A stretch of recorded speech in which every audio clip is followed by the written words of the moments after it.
આજે હું તમને એક સત્ય ઘટના જણાવવા જઈ રહ્યો છું. એક એવો કેસ જે માત્ર કાયદાકીય જવાબદારી નહોતી, પરંતુ એક સામાન્ય માણસના વિશ્વાસને પાછા લાવવાની જવાબદારી હતી.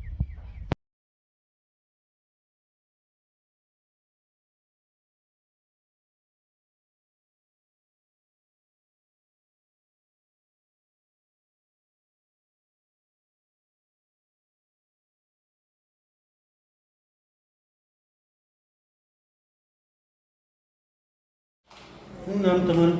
મારું નામ ભરતભાઈ મધુભાઈ પથ્થર. હું અહીંયા વંડા રહું છું. મોબાઈલની દુકાન કાઢું છું એસેસરીઝની.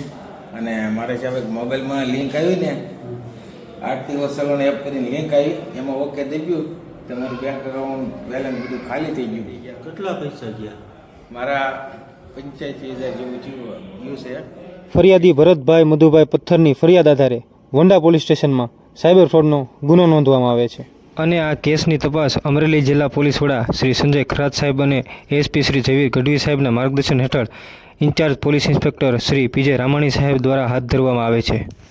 ટેકનિકલ એનાલિસિસ અને તપાસના તમામ તાર જોડી આરોપી સુધી પહોંચવામાં આવે છે. પોતાના પૈસા પરત મળતા ભરતભાઈ વંડા પોલીસ સ્ટેશન આવી પોલીસનો આભાર માને છે.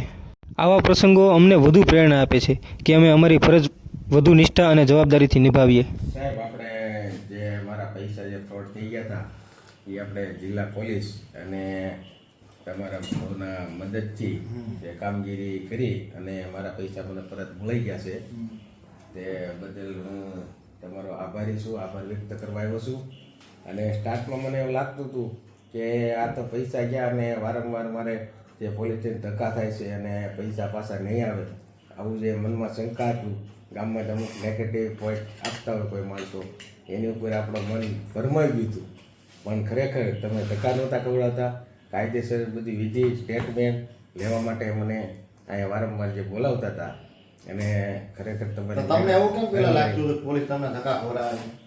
એટલે ગામમાં અમુક માણસો એવા નેગેટિવ પોઈન્ટ હોય ને કે ભાઈ કાંઈ નહીં કરે ને આમ નહીં કરે ને એવું બધું ભરમાવી દે છે આપણને ગામમાંથી. એવા માણસો હોય ને. કેટલા પૈસા ગયા તમારા?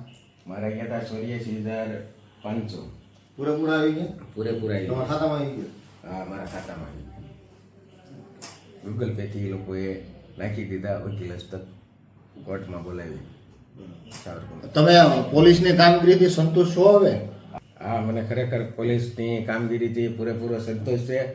અને વંડા પોલીસ સ્ટેશન જે કામગીરી સોલેટ કર્યું, મારું પૈસા પાછા આવી ગયા છે. લોકોને જાગૃત કરજો હા કે આ રીતની ખોટી લાલચમાં આવવું નહીં અને પોલીસ સુધી જવું તમારે. હા, પોલીસ કામ નથી કરતી, સાયબર ક્રાઇમ થયું હોય, આપણી જોડે તો પૈસા નથી આવતા, એ બધી ખોટી માન્યતા છે.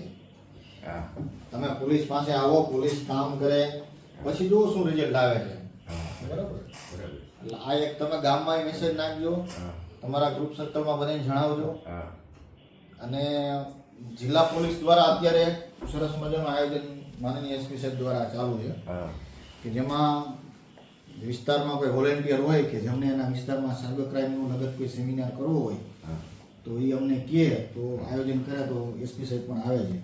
એનાથી ફાયદો એ થાય, વિસ્તારમાં જે જનતા જે લોકો રહે છે એ લોકો આ ટાઈપના સાયબર ક્રાઇમના જે ભોગ ન બને, ભોગ બન્યા હોય તો એને શું કરવું, બરાબર, એ તમામ માહિતી મળી રહે. એના હાટુથી જનજાગૃતિ અભિયાન સાહેબની નેજા હેઠળ ચાલુ કર્યું છે.